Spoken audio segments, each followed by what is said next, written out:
Largada a live começando depois de um final de semana apoteótico para Sauber e para o Hülkenberg, por mais que não tenha sido assim tão legal para o Gabriel Bortoleto.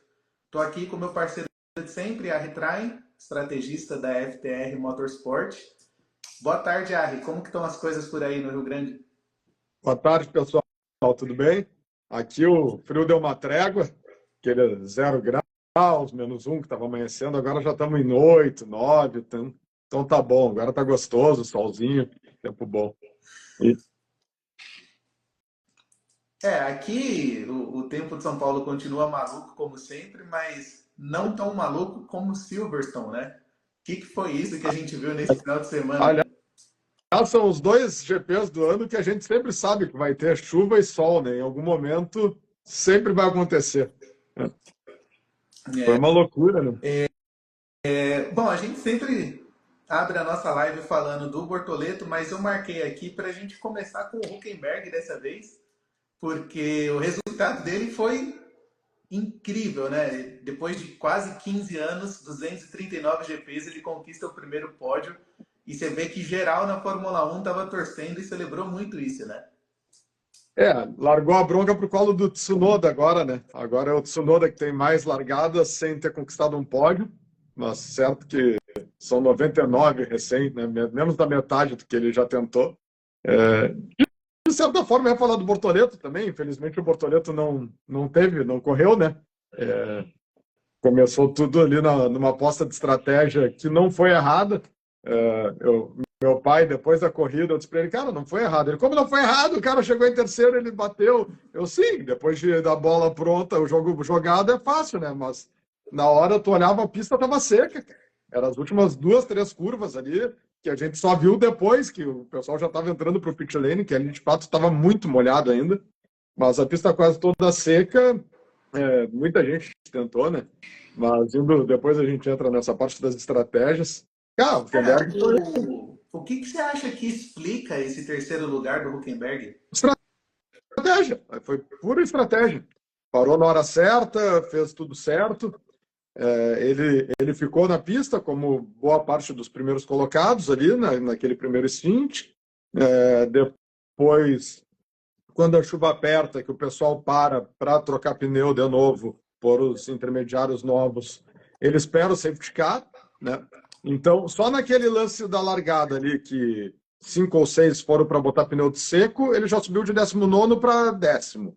Aí, porque o Bortoleto bateu, o Lawson bateu, e teve mais alguma coisa ali, se eu não me engano. Enfim, ele já aparece em 10º logo em seguida, né?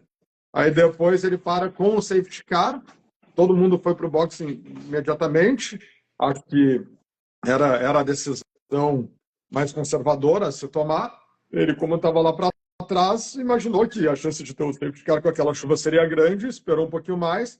Ali ele dá o pulo para quinto. Na relargada, o Verstappen roda, ele vem para quarto.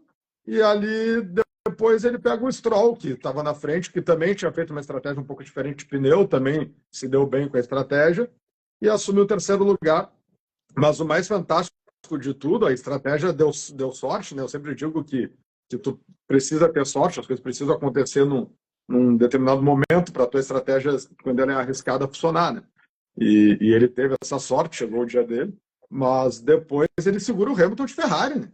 O Hamilton vem vindo numa situação igual de pneu, chega a quebrar a barreira de DRS, até acho que naquele momento não estava liberado o DRS, mas a diferença cai para 8 ou 9 décimos e depois em seguida sobe para 2 segundos e pouco de novo, até o último pit stop ali, que o pessoal volta para o pneu de seco para encerrar a corrida.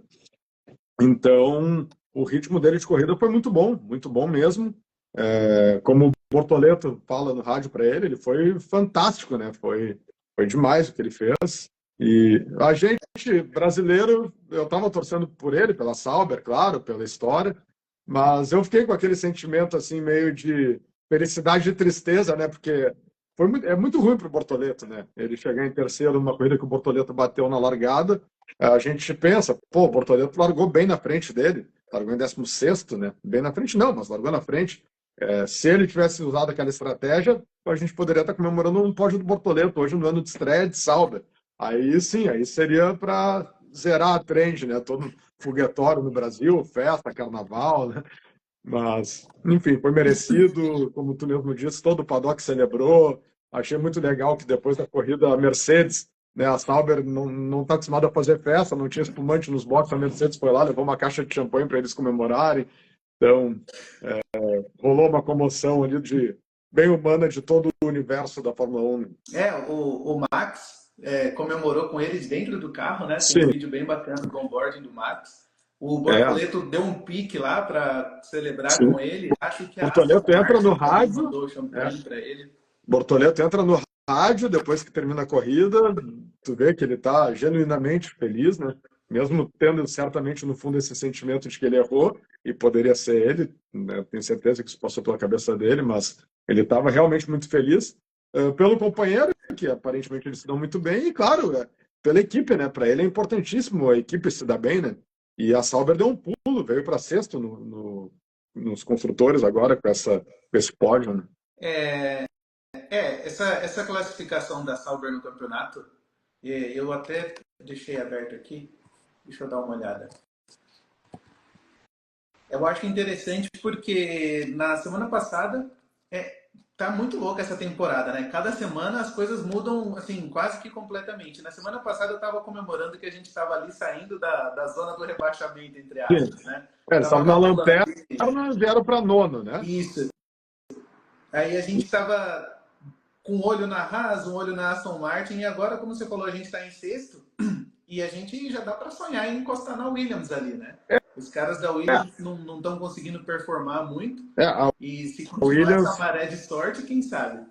a Williams começou bem, mas na medida que foram entrando as atualizações, parece que eles não conseguiram evoluir junto com todo mundo, né? Então deu uma embolada legal ali atrás agora.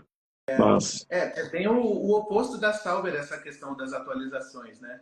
Então, é o grande, só para situar a galera rapidinho, a Williams está com 59 em quinto e a Sauber agora em sexto com 41. o grande lance desse terceiro lugar, que é uma pontuação, são 16 pontos, se eu não me engano, Uhum. que marca o terceiro, não me lembro, é 25, Eu acho que sim. Deixa eu ver aqui. 25 é a vitória, aí acho que é 18 o segundo colocado, né? Tá 15 pontos, está escrito 15 aqui. pontos. 25 o primeiro, 18 o segundo e 15 o terceiro. Eu achava que era 16. Mas, enfim, num campeonato ali da metade de baixo que briga por 1, 2, 3 pontos por etapa, cara, tu fazer 15 numa tacada só é um Sim. monte de GP. Então, para esse pessoal que está atrás buscar, é difícil. Ou eles vão ter que dar uma tacada de sorte, que nem eles deram, ou eles vão ter que estar consistentemente ali em nono, em décimo, em oitavo, né? E a Sauber tem pontuar. Então, eles se consolidaram bem ali na posição agora. Foi muito bom A, para a equipe isso. a parte ruim, como você falou, fica um abismo entre o Hulk e o Bortoleto. Nesse momento, o Hulk tem 37 pontos e o Bortoleto só 4. Mas eu acho que isso é muito mais o lance da torcida, né? Para a torcida, para o brasileiro que não entende tanto de automobilismo, para aquele mala que está sempre no Instagram. Ah, mas o Senna na chuva chegou em segundo em Mônaco, né? Essa seria a corrida, o Mônaco do Bortoleto, né? Uhum. Que o Senna não ganha lá, enfim, por causa da bandeira vermelha. Acho que um terceiro lugar hoje de Sauber no ano de estreia seria para o brasileiro, passaria essa mensagem do Senna na chuva lá em Mônaco. Mas só por isso, porque o Bortoleto dá uma entrevista depois, ele disse que a escolha foi dele de botar Slick, né? Não foi da equipe. Não sei se ele está protegendo a equipe também, por tantos erros de estratégia que já teve no passado, mas acredito sim que o piloto tem que passar o rádio e dizer, ó, cara, eu acho que a pista tá para Slick, acho que não tá, afinal de contas tu tá vendo uma imagem, mas quem tá tendo feeling ali é o piloto, né? Na primeira etapa do ano em Interlagos, a gente teve uma situação muito parecida com essa na Endurance Brasil, e lá são 2 voltas de apresentação e larga andando, então muita gente não, mas alguns optaram em botar pneu de seco na primeira volta de apresentação, a gente foi um deles. Eu vinha conversando com o piloto no rádio, ó, o que tu acha? Ele, cara, tá úmido, mas aí tu começa a andar, começa a formar um trilho, né, com a velocidade, então seca muito rápido se não tá chovendo. Lá não foi a decisão certa, a gente errou. Acho que esse GP de Silverstone, os safety cars que deram ali, deu 2 virtual safety car e um safety car mesmo, né? Naquele primeiro stint ali, antes de voltar a chover. Isso aí ajudou demais quem não parou, porque aí, com 80%, 90% da pista seca como estava ali, o pneu intermediário ele ia se destruir em 3 voltas, ele ia superaquecer, por mais que molhasse naquele último setor, desse uma resfriada, era a parte que mais gasta ali das curvas de alta, tudo no seco, ia liquidar o pneu. Então, todo aquele pessoal que parou, botou o pneu de seco, se não tivesse tido tanto safety car, eles com certeza teriam ido bem mais para frente. E, enfim, como eu disse ali no início, acho que o Bortoleto ele é um cara muito competitivo, ele já mostrou isso, ele fica chateado com a falta do resultado, mesmo quando a Sauber estava lá atrás, em último, penúltimo, antepenúltimo, ele era um cara que tinha ânsia do resultado, e talvez tenha passado na cabeça dele que, não, eu fazer uma corrida normal para chegar em 10º, nono, oitavo, eu prefiro arriscar para tentar chegar onde chegou o Hülkenberg. É óbvio que antes da corrida a gente não sabia que o Hülkenberg, fazendo uma estratégia mais conservadora, chegaria em terceiro, senão é óbvio que ele teria mudado a ideia dele, né? Mas naquele momento eu não crucifico ele por ter tentado botar o pneu de seco. Crucifico o Toto. O Toto Wolff, para mim, errou, porque ele arrisca com os dois carros, né? 100%, 90% do grid arriscou com um carro, que é o certo. A McLaren não arriscou com nenhum, porque os dois estão brigando pelo título e eles têm um ritmo bem superior, então até que ficar em primeiro e segundo. Mas acho que o pessoal fez bem em arriscar ali. Essa Então, declaração do Bortoleto, cara, a gente vê que é um assunto recorrente a estratégia da Sauber com o Bortoleto. E várias das vezes a gente chega à conclusão de que erraram a estratégia do Bortoleto. Ele chamar no peito essa e falar que foi ele que decidiu, a gente pode ver de duas formas, né? Ou, como você disse, de repente ele está buscando proteger a equipe ali, ou dá para pensar também que ele já está começando a ficar ansioso com essa questão da estratégia sempre não funcionar para o lado dele, e ele está mesmo querendo, de certa forma, assumir as rédeas do que acontece na corrida dele, que também é uma coisa boa, né? Ou como eu disse, tem o terceiro ponto, né? Eu acho que ele viu ali uma grande chance de dar um grande pulo, de ter um resultado que ele ambiciona, né? E, como eu sempre digo, quem está mais atrás tem que arriscar mais, né? Para conseguir um bom resultado. E dessa vez, óbvio, depois da corrida, repito, é muito fácil tu olhar e ver. É evidente que o Huckenberg fez o que foi extremamente correto, né? Mas naquele momento eu sim teria posto, eu teria chamado. Se eles não tivessem partido do Bortoleto, se não tivesse partido do Bortoleto o pedido, como ele disse que partiu, eu teria chamado o Huckenberg para pôr pneu de seco na volta de apresentação. Né? Teria deixado o Bortoleto, que estava mais na frente, numa estratégia mais conservadora, como a gente sempre diz. Quem larga na frente normalmente faz o comum, e quem está mais atrás arrisca para, se der tudo errado, tu ter um carro numa estratégia melhor. Né? Mas como o Bortoleto pediu para entrar, ele entrou, o Huckenberg acabou ficando na pista. Enfim, acho que ali ele viu uma chance de hoje eu se consagro, né? É agora, hoje vai. E no fim não foi. E a batida, cara, tu vê no onboard ali, é uma curva que faz quase flat, ele não toca no acelerador, né? Ele, pom. E aí quando ele tenta acelerar, ó, já vai embora a traseira. Outra Tava coisa muito que difícil. chamou a atenção no final de semana dele, ele teve problema com a suspensão do carro e ele disse que por causa disso ele danificou o assoalho e aí ele precisou voltar para a atualização antiga. Então ele Sim. não estava com o mesmo carro do final de semana passado, né? É, Isso explica também por que ele rodou durante a prova. até naquele caso eu acho que foi falta de aderência mesmo do pneu, né? Mas até porque foi logo, não estava na parte molhada, mas a recente tinha passado ali, enfim, pneu gelado, né? Ele até acho que foi na segunda volta que ele bateu, né? Uhum. Ele já tinha passado no setor molhado, molha o pneu, resfria e depois que ele pega a parte que está mais úmida ainda, não tão seca, é onde ele bate. Mas a questão do assoalho eu acho que prejudicou ele mais no classificatório daí. Uhum. Ele Mesmo não, assim não ele foi o fim de semana dele. largou na frente do Hulk e pelo placar que você me mandou ali, tá 7-7 na temporada, né? Ele empatou agora com o Hulk nos qualis, né? 7-7. O Birman e o Ocon também estão empatados 7-7. E são os únicos Hulks que estão batendo de igual para igual, assim, com o veterano da equipe, né? Mas não foi um fim de semana bom para ele, né? Ele rodou no primeiro treino livre, rodou no terceiro treino livre, aí acaba quebrando a suspensão num buraco ali. Provavelmente foi quando danificou o assoalho também. Então, o quali não foi bom, né? Nem para ele, nem para o Huckenberg. Esse terceiro lugar caiu no colo por uma situação caótica de chuva, sol, chuva, sol. E aí é onde as equipes menores podem dar essa sorte, mas A maioria dos pontos do Hulk nessa temporada está sendo assim, né? Ele tem um caos sim. instalado no GP, ele se mantém com um bom ritmo ali, livre de acidente, aproveita a safety car. É bastante experiência de um cara que está quase 15 anos no É, grid. exatamente.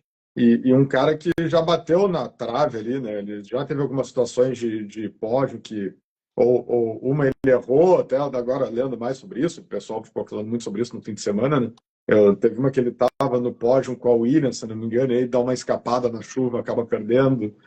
Mas, enfim, claro, nessa hora a experiência conta, mas acho que o problema do Bortoleto, no caso ali da corrida hoje, não foi erro de estratégia, foi ansiedade mesmo, né?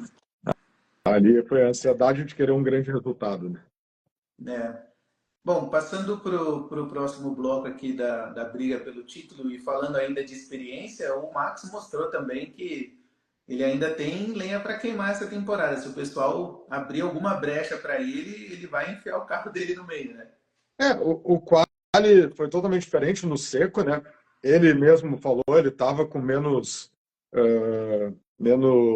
pressão aerodinâmica, menos asa, estava com mais velocidade reta e perdia um pouco nas curvas, mas tanto o Norris quanto o Piastri erraram, né, na volta final ali, na briga da pole, perderam alguma coisinha, que daqui a pouco foi a diferença que deu para ele conseguir, né, encaixar a volta perfeita, como sempre, ele é gênio. Mas depois tu vê na corrida na chuva, que para mim ele ter rodado, ter escapado duas vezes, né? Uma ele sai ali, o Norris passa, ele dá o problema da roda do Norris, ele recupera o segundo lugar, aí dá aquela enhaca lá da relargada, só que ele roda na relargada. Para mim mostra que realmente para ele tá conseguindo brigar com os caras na base da genialidade, tirando do limite do limite do limite do carro. Porque no momento que ficou uma condição de pista sem aderência, que quase todo mundo errou, Piastri deu uma errada, Hamilton saiu da pista, quase todo mundo deu uma errada em algum momento, né? Russell também deu um rodão lá, passou reto na grama ali. Só não teve tanto acidente porque ali tem bastante grama do lado, né? O pessoal rodava, cortava um gramado e voltava para o asfalto lá na outra ponta. Sendo uma pista um pouco mais apertada, ia ter chego 10 carros no final, acho que a metade teria batido, né? Então, para mim, mostra que numa situação de pouca aderência, ele tinha que andar muito mais pendurado que as McLaren para tentar chegar, porque não é do feitio dele errar, e ele errou duas vezes na mesma corrida. Isso, esse lance da genialidade que você falou, cara, eu vi uma declaração do Albon que eu achei no mínimo abusada, né? Ele falou, num carro diferente, o Max não ia ter tanta diferença para o segundo piloto assim. Cara, na verdade isso faz a gente imaginar o desempenho do Max, que o carro da Red Bull provavelmente era para estar andando onde o Tsunoda está andando, porque todo mundo está andando ali. Então acho que com qualquer carro o Max ia se sobressair. Essa dúvida a gente sempre vai ter, né? Enquanto ele não mudar de equipe. Agora estão falando aí em Mercedes, enfim, não sei se vai se concretizar ou não, né? Parece que ele atingiu a cláusula de saída do contrato, que é estar em quarto lugar, né? Mas eu acho que esse carro foi sim, já se falou, um monte de gente falou sobre isso, outros pilotos, inclusive, acho que o próprio Albon, né? Que esse carro foi desenvolvido para o Max, para a forma que ele gosta de pilotar e para ele extrair o máximo do carro.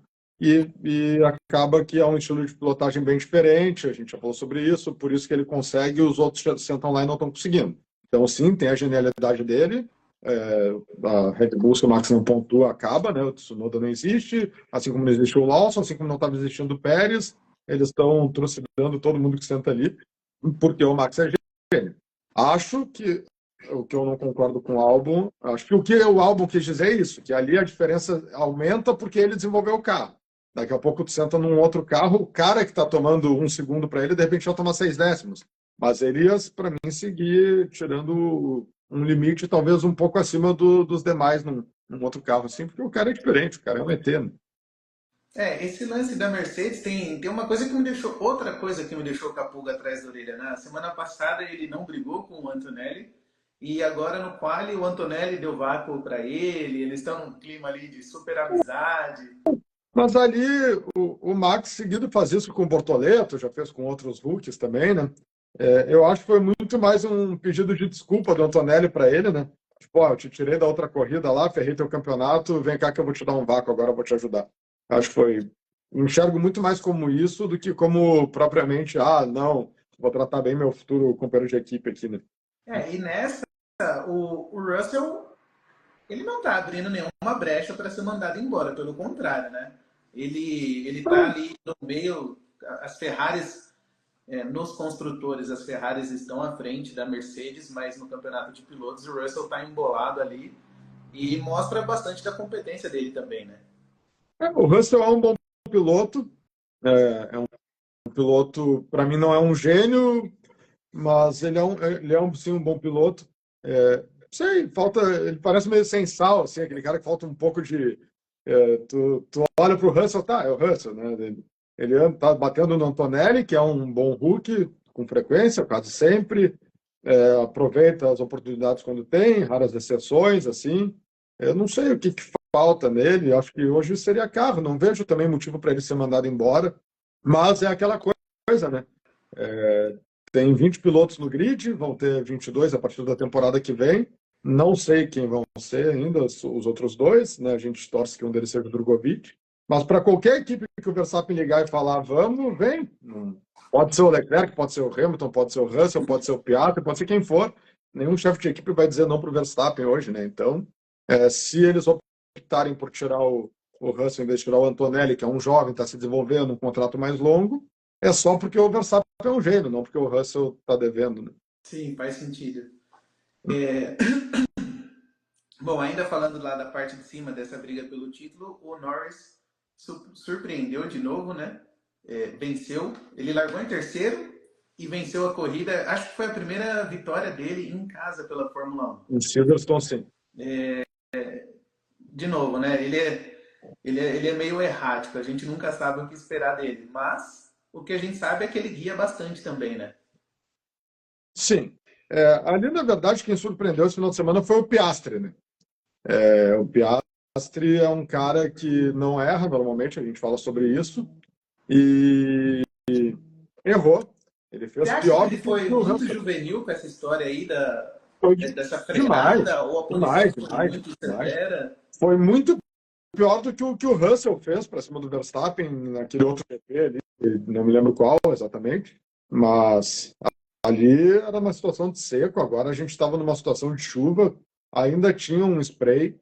Cara, ele quase acabou com a corrida de todo mundo, ele quase causou um engavetamento geral ali, tu vê todo mundo saindo para o lado, assim, chegou a formar duas monte de filas duplas, né? Sendo É. NASCAR.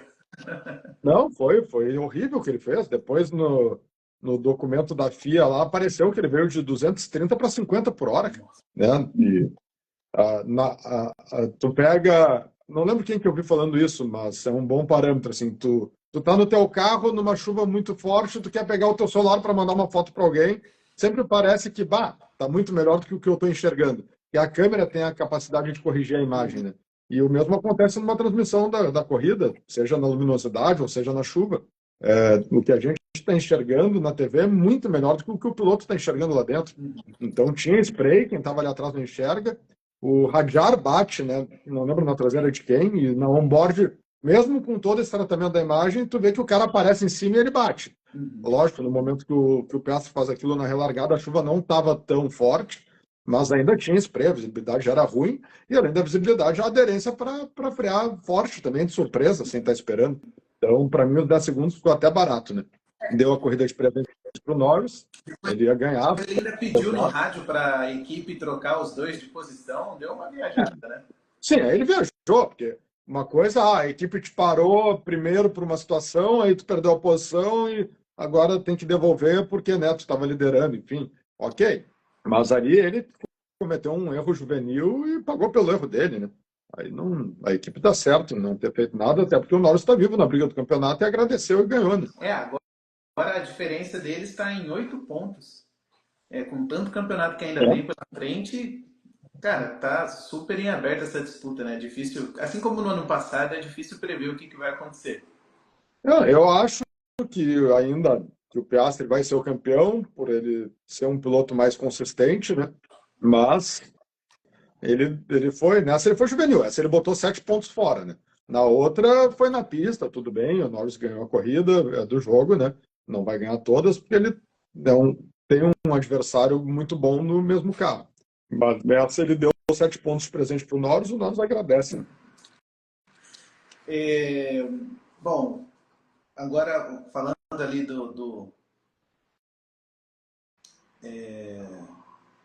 das Ferraris. O Leclerc estava muito bem, principalmente no TL2, no TL3. Acho que no TL2 ele ficou em segundo, no TL3 ele ficou em primeiro. Aí ele errou no classificatório e ele surtou completamente. Você viu esse vídeo dele falando que eu sou uma merda, puta que pariu? Sim. Cara, não é muito normal ver o Leclerc agir dessa forma, né? Será que ele já está sentindo a pressão de estar ali com o Hamilton? Ele ainda está na frente do Hamilton, acho que cerca de 15 pontos, mas parece que o Hamilton está chegando, né? Eu não sei se é a pressão de estar ali com o Hamilton ou se é, né, sentir que o tempo dele está passando e ele não consegue sair dali. Foi a eterna promessa numa equipe que também não colabora, né, nos últimos anos. Mas ali o Hamilton também está correndo em casa, né, uma pista que ele conhece bem. Ele é o recordista de vitórias, se eu não me engano, ou de pódios, pelo menos, né? E, claro, o cara também, além de ser um baita piloto, tá numa pista que conhece extremamente bem, tá no GP de casa, que dá aquela motivação extra, né? Aquela força de vontade para daqui a pouco achar aquele décimo a mais. E sobre ele ter dado aquela desabafada, eu acho que é muito normal. O piloto trabalha com uma adrenalina muito alta, é uma pressão muito grande. E tu chega uma hora que tu bota para fora mesmo ali. Ele sentiu que daqui a pouco poderia estar num lugar muito melhor e errou, e o cara se irrita com ele mesmo. Faz parte. Acho que não é nada. Como é que eu posso dizer assim? Não é um indício de nada, é só um desabafo momentâneo, só que eles vivem no Big Brother, né? Tudo que eles falam é gravado, é visto, é filmado, então, mas não tem um drama envolvido nessa situação para mim. Isso vai dar um caldo bom pro Drive to Survive da próxima Vai, temporada. com certeza, né? Aí lá eles vão tirar de ordem, vão dar mais uma dramatizada maior ainda, enfim. Isso aí é o que a série quer, né? E é bom para o público, né? Para o público em geral. Mas não, para mim não significa nada. Eu anotei aqui, na verdade, a pontuação. O Leclerc está com 119 agora e o Hamilton está com 103. Então é uma diferença de 16 pontos. Ele terminou em 14º, o Leclerc terminou em 14º, péssimo resultado. Não sei nem se É, não foi ele, o pior dele esse ano. ele foi para aquela turma que arriscou botar pneu de seco na volta de apresentação, né? Ele foi o primeiro a entrar, inclusive, né? Uhum. Então, ali, diferente das equipes lá de trás que queriam apostar para tentar pontuar, eu acho que ele tentou apostar para ganhar a corrida, né? É aquela coisa, tu tem um carro que tu provavelmente chegaria nos pontos fazendo o básico, daqui a pouco brigaria por um pódio fazendo o básico, aí tem que ver o que te satisfaz, né? Eu acho que ali ele apostou para tentar ganhar a corrida e deu errado. O Hamilton foi no feijão com arroz ali e acabou chegando em quarto, né? Eu estou vendo aqui a classificação do Mundial de Construtores. A Ferrari está em segundo com 222, mas a Mercedes está agora 12 pontos atrás só, está 210. Não sei se vale muito a pena para a Ferrari, como tu disse, sair desse feijão com arroz e parar de pontuar consistentemente, porque de repente esse segundo lugar ainda escapa deles, né? Na verdade, até me corrija se estiver enganado, tu que tem os dados, eu acho que a Ferrari aumentou a diferença agora, né? Porque o Antonelli não completou a corrida e o Russell chegou em décimo. Acho que foi isso mesmo. Então, eles aumentaram a diferença. A diferença era 2 pontos, alguma coisa assim, 2 ou 3 pontos. Para mim, quem errou foi a Mercedes. A Mercedes apostou com os dois carros numa estratégia ousada e aí tu tem que ter muita certeza de que vai parar de chover, que, né, que a pista está melhor de pneu seco. O Toto, para mim, foi o maior incompetente, entre aspas, do final de semana, né? E aparece uma hora ele ali com a boininha dele, ele vê que a câmera está filmando, parece que ele se esconde na tela, assim, né? Ali, se partiu dele a decisão, a culpa é totalmente dele pelo fim de semana terrível da Mercedes, né? A Ferrari, como eu digo, né? Tu tá no meio, é comum tu arriscar com um carro e não com outro, porque tu não sabe o que vai acontecer. Não sei daí se partiu do Leclerc o pedido, ou se foi a Ferrari por ele estar largando atrás que quis arriscar com ele, como eu sempre digo, né? Normalmente se arrisca com o que está mais atrás. Mas no caso deles a diferença é essa, eles arriscaram para tentar dar uma tacada ainda maior, porque se eles não arriscam, os dois carros teriam pontuado, provavelmente, né? Uhum. Bom, como você falou, Hamilton terminou em quarto. Isso. Foi. O Hulk, né? Sensacional, conseguiu segurar o Sim. Hamilton atrás dele. Uma notícia que me chamou a atenção da Ferrari, então já tem um burburinho dizendo que pode ser que o chefe de equipe da Ferrari seja demitido. Você vê motivo para isso? Eu não eu não enxergo um desempenho, assim, uma velocidade no carro para responsabilizar o chefe de equipe pelo que está acontecendo, né? No sentido de estratégia. A Sauber, por exemplo, que a gente vê que está deixando de pontuar com o Bortoleto por erros frequentes de estratégia. Eu não vejo isso na Ferrari. Essa errou, mas, né, de novo, vamos voltar lá para o assunto do início, errou numa situação que quase todo mundo errou. Mercedes tentou, Sauber tentou, Aston Martin tentou, os únicos que não tentaram acho que foi a McLaren. A McLaren e a Red Bull, que também não adianta tentar porque tem um morto e o Verstappen. Mas ali não dá para botar na conta do cara, né, o que fizeram com o Leclerc, mais uma vez. Parecia ser uma decisão até acertada, né? Então, eu não vejo motivo. Ou tem alguma outra coisa interna que a gente não sabe, de repente, até nessa questão da administração de duas estrelas, entre aspas, né? Aquelas coisas que a gente já viu de frequentes de discussão no rádio do Hamilton com o estrategista, do Leclerc com o estrategista. Se daqui a pouco, nesse sentido, internamente, está faltando uma liderança ali para deixar o ambiente ajustado, né? Agora Mas falaram que por perderam corrida o não vejo. GPS do Hamilton, né? Na metade da corrida já não sabia mais onde ele estava. Sim, Umas coisas meio esquisitas, né? é. Mas aí, por isso, tudo bem. Mas não enxergo no resultado, eu não vejo nada assim que a Ferrari tenha causado um dano numa estratégia de corrida para perder ponto, enfim, perder uma corrida, né?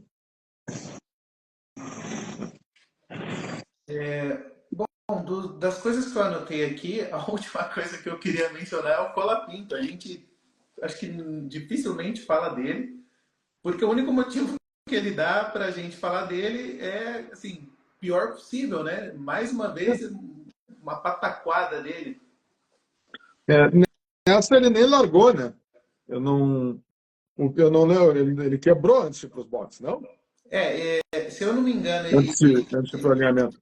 acho que ele deve ter danificado o carro durante os treinos, Sim, né? Ele rodou ele errou, ele rodou, e agora não conseguiu largar. E, cara, isso me faz, assim, me questiono por que o Colapinto tá lá, como ele conseguiu chegar lá? Será que é só um lance de grana, assim, ele é tipo um Stroll sem o pai? Ou ele só Eu tá acho que com muito azar, ou sei lá. não, eu acho que ele foi, a gente já falou sobre isso, ele foi super valorizado lá no ano passado. Ele entrou bem, ele fez um bom quali, apareceu, fez uma boa corrida, tem uma boa velocidade, né? Mas ele batia muito. Ano passado mesmo, ele já teve diversos acidentes, teve aquele GP do Brasil que ele bateu na sexta, bateu no sábado, aliás, bateu no sábado, bateu no domingo, né? E eu sempre enxerguei isso nele. Ele faltava um pouco de consistência. Ele tinha uma velocidade, faltava consistência. Não sei se de repente o Briatore achou que ia conseguir dar uma lapidada nele, porque velocidade aparentemente ele tem, mas não está dando, não funcionou e acho que ele está com os dias contados, né? Já tinham dito que ele tinha, em princípio, 5 corridas, né? Já passaram a 5. Não sei se daí é questão do contrato do Mercado Livre, que bota uma grana ali com ele, né? Mas eu acho que logo, logo ele vai dançar assim. Nessa eu não sei o motivo da quebra, por isso que eu te perguntei o que houve. Eu só sei que ele não nem alinhou, não largou, né? Então, essa tiraria um pouco da conta dele, a não ser, como tu disse, que tenha sido motivo de algo do estrago que ele fez no sábado, né? Mas Quem eu será acho que que, sim. se ele Então, sair, será que o Durham volta? Ou quem será que senta lá? daí eu não sei te dizer, mas acho que não volta o Doha. Estão falando até no Bottas, né? Não. Bom, aí seria bom pra gente, né? Porque abre o caminho pro Drogovic fechar com a Cadillac de repente. Sim. Daí abriria. como tu disse, seria bom para a gente por isso. Eu sou contra, não gosto, já falei que eu preferiria apostar num cara novo, dar oportunidade para um sangue novo, para quem não se provou ainda. O Bottas, para mim, é um Hülkenberg da vida, é um piloto bom, mas que já teve muitas oportunidades, nunca saiu daquilo. Mas daqui a pouco, né, ele está precisando ali, no caso dele, de uma experiência, alguém para só conseguir fazer alguns pontinhos, melhorar um pouco a situação do que ele está com o Colapinto. Pode ser. Para a gente seria ótimo, porque assim, abre mais uma. Tira um concorrente da vaga da Cadillac para o Drogovic, né? Nesse sentido, seria realmente muito bom. Mas não sei se vai ser, tudo. Aí começa muita especulação, né? Quando começa essas épocas assim, que nem já se falou do Aston Martin oferecendo um caminhão de dinheiro para o Max, agora diz que ele está quase acertado com a Mercedes, aí quem perderia a vaga é o Russell. O Horner perguntaram para ele quem seria o plano B se o Max sair ao Piastri. Será que o Piastri vai querer sair da McLaren para ir para a Red Bull? Então tu começa, muita suposição que tem que esperar para ver o que vai acontecer. Né? Eu, no lugar do Piastri, não sairia da McLaren. Não vejo o Piastri saindo da McLaren para ir para a Red Bull. Né? O cara com tudo para ganhar o campeonato mundial, tá no carro que está dominando desde o ano passado. Dizem que no regulamento novo, o papo interno lá é de que a Mercedes está com um motor muito bom para a próxima temporada, por isso que o Max talvez estaria indo para lá. Mas eu não vejo por que o Piastri sair, né? Se alguém fosse sair, acabaria, a gente já disse aqui, acho que para 27, de repente o Norris, não consegui aqui bater o Piastri, vou tentar seguir meu caminho em outro lugar, que é a vaga que a gente sonha que poderia abrir para o Bortoleto, daí em 27, né?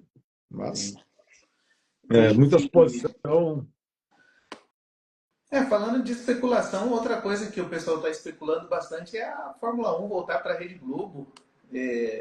Não sei se eu gostaria disso, cara. Sinceramente, acho que, bom, a Band a gente tem Fórmula 3, Fórmula 2, tem treino livre, tem quali, tem uma cobertura gigantesca. E a Globo nunca deu muita atenção para essas coisas, né? Eu prefiro mil vezes a transmissão da Band, sem dúvida. Também diz agora, antes a Band parece que não tinha conseguido o resultado financeiro que queria com a Fórmula 1 e não iria apresentar uma proposta para renovar. A Globo, que é uma estatal, né? Eu sei que nosso assunto aqui não é política, mas a Globo é uma estatal, voltou a mamar as tentas do governo, agora está com dinheiro sobrando de novo, e ia tentar recuperar da Fórmula 1 da Band. Agora já surgiu um boato aí de que a Band vai sim apresentar uma proposta para seguir, né? Tomara que bata a Globo, porque assim, como tu disse, é uma transmissão. Eu aqui em Porto Alegre não tenho isso, eu tenho a F1 TV Pro, né? Mas em São Paulo e parte da rede começou uma hora antes a transmissão, aqui pra gente é meia hora antes, não sei porque esse preconceito com o Sul, tão, como é, xenófobos, mas enfim. Nem se compara com a Globo, que começava 5 minutos antes da corrida e terminava antes do pódio, né? Eles mostram até depois do pódio ali. É uma transmissão muito mais completa. Como tu falou, transmite Fórmula 3, transmite Fórmula 2, passa truck, passa Stock Car, a NASCAR Brasil, acho que não está mais com eles agora, né? Mas era deles.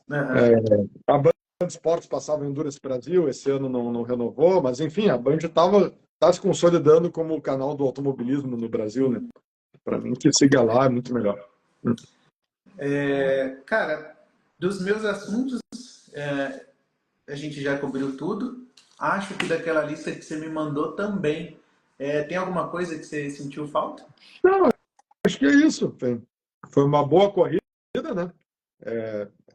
Os carros hoje dão muito spray, questão da visibilidade, tudo. De fato, quando aperta a chuva é difícil ter corrida, por isso que entra o safety car, é frustrante para a gente, para o público, né? Mas não adianta.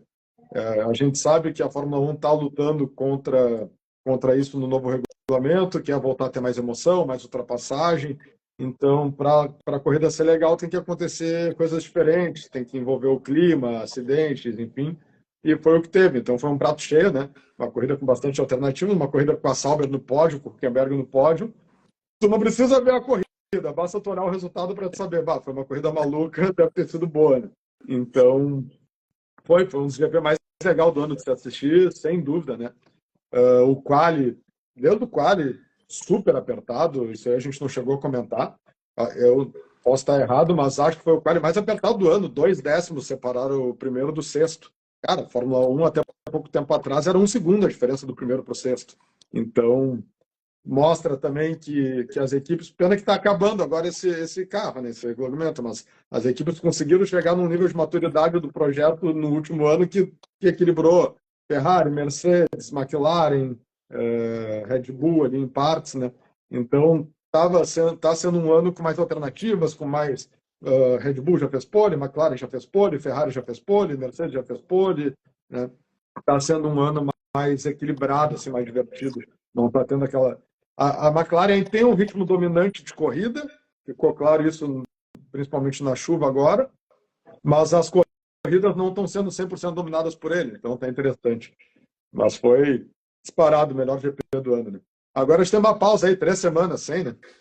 Sim, era o que eu estava vendo aqui. A próxima etapa, acho que é dia 27 de julho, e vai ser em Spa, né? Spa-Francorchamps. Tem Então, uma parada aí. nas próximas 2 semanas, o pessoal vai ter uma folga da nossa live. Pois é. Tem que arrumar o que fazer agora no almoço, segunda-feira. É isso aí. Maravilha. Bom descanso. Vamos curtir. Agora tem o EC em São Paulo, que acho que tu vai estar lá cobrindo, né? Sim, Baita sim. evento para quem não, para quem só enxerga a Fórmula 1 no cenário do automobilismo e é da região, cara, vai para Interlagos, é uma das principais categorias do mundo, o Mundial de Endurance aí, a mesma categoria de Le Mans lá. Baita evento que São Paulo, que o Brasil voltou até desde o ano passado, né? E bom trabalho lá, que seja uma boa prova às 6 horas de São Paulo. Kubica vai estar por aqui, que venceu o Le Mans, e Isso, brasileiros no grid também, o não, do não os Barrichello, protótipos, Farfus, né? né? Eles estão no LMGT3, que é o Farfus e o Barrichello. É Vai isso ser aí. divertido também, vale a pena. Ah, baita categoria, corrida muito mais legal de assistir que a Fórmula 1. Velocidade muito parecidos, os hipercars são muito rápidos e com muito mais, pelo BOP, aquilo que a gente falou que o Toto não gosta, né? Uma corrida extremamente equilibrada, disputada. Vão ser 6 horas de pau, literalmente, né? É isso aí. Maravilha. A gente se vê na próxima, então. Paulo, um abraço, até. Até mais.